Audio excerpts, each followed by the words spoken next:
మరి బీఆర్ఎస్ పార్టీతో పాటు వామపక్ష పార్టీ అయిన సిపిఎం పార్టీ నాయకులు అందరూ కూడా మనకు పూర్తి సహకారం అందించారు. మరి గ్రామస్తులందరూ కూడా మరి అనేక గ్రామాల నుంచి వచ్చిన ప్రజలు కూడా ఈ ధర్నాకు మీరందరూ సహకరించారు. ఖచ్చితంగా ఈ రోజుతో కాదు, మనకు కొత్త రోడ్డు వేసేదాకా మన ఉద్యమం ఆపేది లేదు. దశల వారీగా ఉన్నతాధికారులు చర్య తీసుకునేంత వరకు ఖచ్చితంగా మన ఉద్యమాన్ని ఐక్యతతోని మరి ఏదైతే మనం ఈరోజు కూర్చున్నామో ఈ రోడ్డు పోసేదాకా కూడా మన ఇరు పార్టీలు కూడా ఖచ్చితంగా మనం కలిసి పనిచేయాలని చెప్పి మీ అందరి ముందు మరి ఈ సందర్భంగా తెలియజేస్తున్నా. పెద్ద ఎత్తున ఈరోజు గ్రామస్తులు మహిళలు కూడా పనులు పోగొట్టుకొని వచ్చి రోడ్ల మీద కూర్చున్నారంటే మరి అధికార యంత్రాంగానికైనా అర్థమై ఉండాలా. ఇక్కడ ఉన్న ప్రజలు పడుతున్న ఇబ్బందులు, అనేక ఇబ్బందులు పడతా ఉన్నారు. ఒక పక్క చిన్నపిల్లలకి శ్వాసకోశ వ్యాధులు వస్తూ ఉన్నాయి. రోడ్డు మీద వెళ్ళాలంటే దుమ్ము ధూళితోని అనారోగ్యం పాలవుతూ ఉన్నారు. ముసలోళ్ళు ఇంకా ఒక 50 సంవత్సరాలు దాటిన వాళ్ళు రోడ్డు ఎక్కే పరిస్థితి లేదు. మరి ఈరోజు అనేక రకాలైన ఇబ్బందులు ఉంటాయి. అంబులెన్స్ దారి లేదు.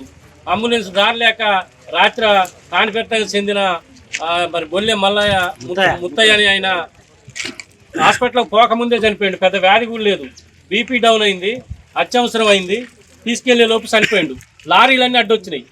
మరి అలాంటి పరిస్థితి ఉన్నది. రానున్న రోజులలో మరి ఈ సమస్యని ఈ ప్రభుత్వం, ఇక్కడున్న ఎమ్మెల్యే, ఇక్కడున్న ఇది ఏంటంటే అడుగు వేస్తే పెద్ద పెద్ద గుంతలై ఉన్నాయి. సింగిల్ వెహికల్ వెళ్ళాలన్నా కూడా ప్రమాదం జారి పడిపోతా ఉన్నారు. సంటి పిల్లలతో కూడా ప్రమాదంలో కింద పడి అనేక ఇబ్బందులు పడతా ఉన్నారు. ఈ ప్రాంతం మొత్తం గిరిజన ప్రాంతం. ఇక్కడ ఉన్న ప్రజలు కూడా చాలా ఇబ్బందులు పడతా ఉన్నారు.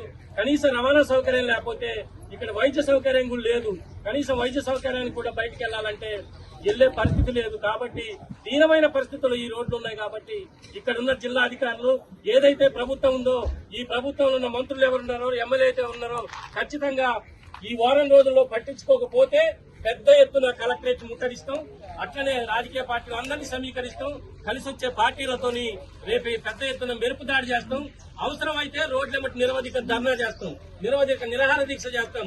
ఈ రోడ్లు వేయకపోతే ఖచ్చితంగా రోడ్లు వేయాల్సిన పరిస్థితి ఉన్నది. అనేక మంది చచ్చిపోతూ ఉన్నారు. కొన్ని పదుల సంఖ్యలో గిరిజనులు, దళితులు, బలహీన వర్గాల మంది ప్రజలు చచ్చిపోయారు. ఇక్కడ రోడ్ల మీద యాక్సిడెంట్లు అయ్యి, లారీలు తగిలి అనేక మూగజీవాలు చచ్చిపోయాయి. గతంలో మొన్న చూస్తే ఒక 20 మూగజీవాలు రోడ్ల మీద లారీలు తొక్కుకుంటూ పోయినాయి. కాబట్టి ఇసుక లారీల్ని వెంటనే నిలుపుదల చేయాలి. జిల్లా అధికారులు ఎట్లున్నారంటే, ములుగు జిల్లా అధికారులు ప్రజలు ఎట్లా పోతే మాకేంటి, మనం పనిచేసినా లేదనే పరిస్థితిలో ఈ జిల్లా అధికారులు ఉన్నారు, ఈ మండల అధికారులు ఉన్నారు. మండల అధికారులు ఖచ్చితంగా పటిష్టమైన చర్యలు తీసుకోవాలి. లైక్ చేయండి, షేర్ చేయండి, సబ్స్క్రైబ్ చేయండి. మరిన్ని వీడియోల కోసం బెల్ సింబల్ పై క్లిక్ చేయండి.